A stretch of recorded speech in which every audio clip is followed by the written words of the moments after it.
Tick-tock, tick-tock, tick-tock, tick-tock, tick-tock. TikTok, it's the epic return of Monkey Team Closer Look! It's alive! It's alive! It's alive! It's alive! It's alive! Yeah, college. But I had to get this done by today because today is super special. Because today, September 18th, is the day that Super Robot Monkey Team first aired 10 years ago. Oh my gosh, I feel old. With college, I can't make a promise set schedule of when new content will be out, but I'm gonna try and speed these up, maybe do some AMVs, just do a little more content than normal to celebrate this. So I hope you guys look forward to that, and I hope you guys enjoy this closer look vid. Episode 4, Magnetic Menace, starts out with Chiro and Sparks doing patrol around the city.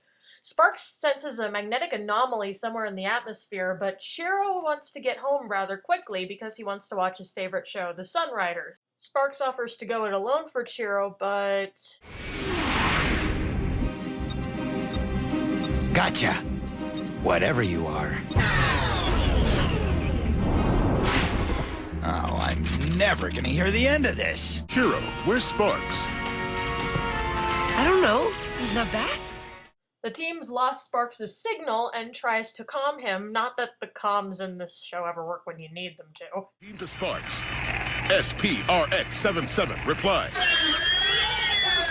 Ow! What was that? The team heads out to rescue him, marking the first time in the show that the robot's been activated with somebody absent. Super! Robot. Team! Hyper!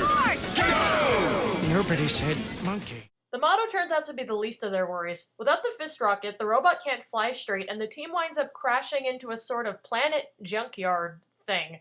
Everyone starts looking for Sparks, Otto at the same time looking for parts. This place, have you ever seen such a paradise? It's worth noting that Antari once again takes on some of the leadership roles.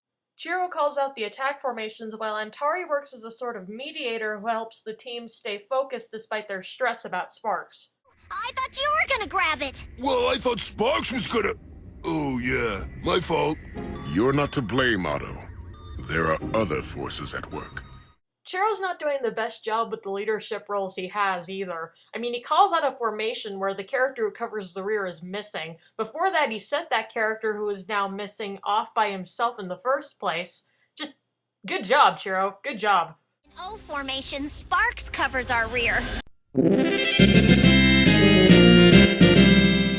Just when all hope is lost, Scrapperton shows up. Reset and reboot. This is no way to welcome visitors to the realm. Chiro, and these are... The finest examples of Maximians I've ever laid optics on. Gibson detects that whatever's jamming Sparks' signal is nearby, so Chiro offers to distract Scrapperton while the others go look around. Always the red ones, isn't it? Nobody's really happy with the idea, but Chiro assures them that he knows what he's doing. Oh, like you knew what you were doing before? You kind of have to wonder if Chiro's volunteering to go off on his own because he's trying to make it up to Sparks, having sent Sparks off on his own. This is where the episode starts to get really cool, as we get to go into Scrapperton's backstory. Human? You were human? Yes! Sparing the gruesome details, one day I found myself severely lacking in the leg department. That's awful! Nonsense! It was the beginning of my grand upgrade. Leg number 1, serial number GH11929, a genuine masterpiece from the Age of Steel. Wait, isn't Age of Steel a Doctor Who episode? Yeah, there's a Doctor Who episode called Age of Steel, which is about the Cybermen. Yeah, it was the first episode about them in a long time. The Cybermen are this race of robotic beings who slowly upgraded themselves because they used to be organic. Oh. But Netbug, the Age of Steel came out 2 years after Magnetic Menace.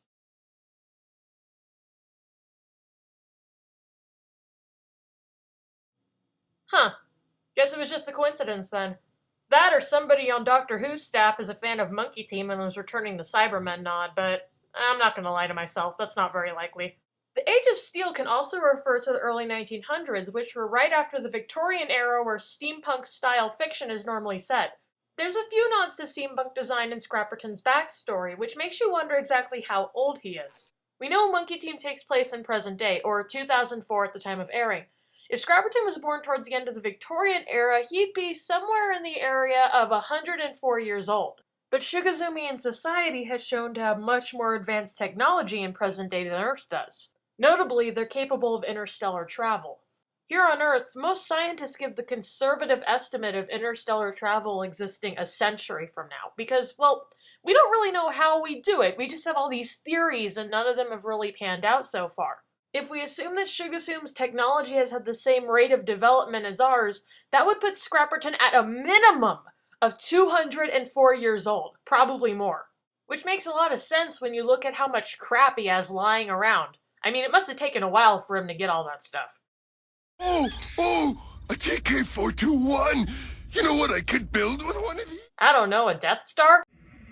TK-421, do you copy? While Nova tries to break down a door and Otto tries to find some string, Chiro's grand tour is interrupted by Scrapperton getting some ideas from Cogsmith. Turns out it was Cogsmith's idea to build the entire collection planet to begin with.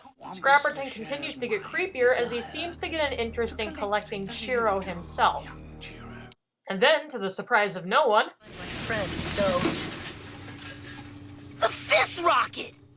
the monkeys bust into the cell block and Otto cuts energy bars with an energy saw, so I guess that makes sense. But Sparks has already met a shockingly cruel fate. He gave me these! I think these are... You know it's bad when even Antari's disgusted.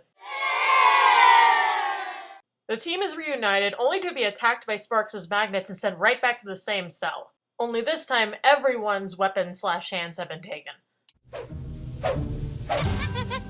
At least you've got hands. Yeah, but they're so weird. With Chiro finally admitting he shouldn't have split the group up, everyone works together to use a combined attack to bust out of the cell and go fight Scrapperton. Scrapperton is busy using his magnet to lift the entirety of Shugazum out of the water. Or he's just lifting up a dog, some kids' braces, and some various items around town. You know what? No, hold it. Is it even possible for all of Shugazum to be picked up by magnets like this and then later just go back to normal? Shugazum is not floating on its own volition. We've established this 2 episodes ago. We established that the entire thing is on spires, which are stabilized by volcanic rock and have probably been embedded for thousands of years. How is it just all being picked up by magnets? No, that doesn't work. And even if it did, when it's dropped back into the sea later, it would sink. It would fall like a piece of lead. It would not just go back to floating there. Well, moving past that, it's the epic final battle between Scrapperton and the monkeys. I'll get Scrapperton. You handle his machine. Handle him? We got no hands! I don't know. I'm pretty handy with these. Boo! Whirling Destructo Blade! It's Destructo Saw, you uncultured swine!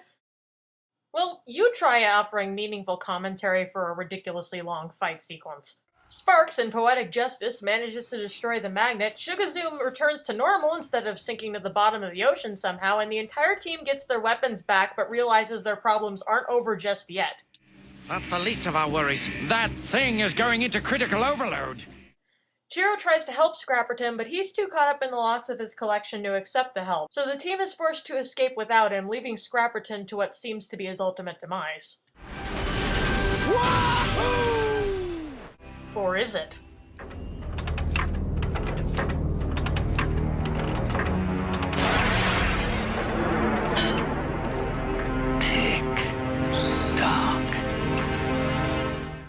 Other than introducing Scrapperton's character, not a lot happens in Magnetic Menace. There's a lot of fighting, a lot of jokes, but there are a few moments of character development that I really liked, and surprisingly, neither of them have to do with Sparks.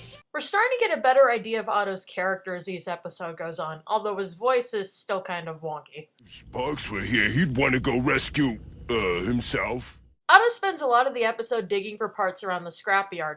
And at first it can be taken as kind of a joke, haha, look at him, he's super distracted. But in the end, Otto presents Sparks with a yo-yo that he made using the parts.